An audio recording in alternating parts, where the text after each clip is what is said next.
Chapter 9. The Mountain. Roz was now stomping her way up the mountain.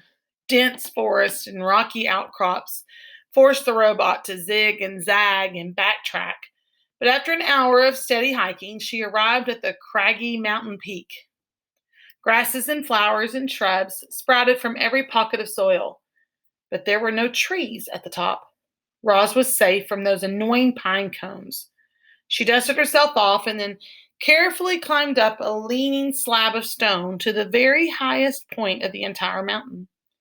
The robot slowly turned her head completely around. She saw the ocean stretching to the horizon in every direction, and in that moment, Roz learned what you and I have known since the beginning of the story. In that moment, Roz finally realized that she was on an island. Roz looked down and surveyed the island. Staring at the sandy southern point, the island grew wider and greener and hillier until it finally jutted up into the rocky cone of the mountain. In some places, the mountain fell away, leaving sheer cliffs. A waterfall rushed off one cliff and fed a river that wound its way through a great meadow in the center of the island. The river flowed past wildflowers and ponds and boulders and then disappeared into the forest. Blurry shapes suddenly cut through the robot's vision.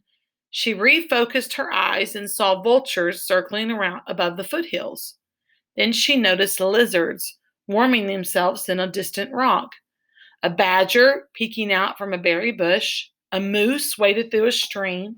A flock of sparrows turned in perfect unison above the trees. The island was teeming with life, and now it had a new kind of life, a strange kind of life.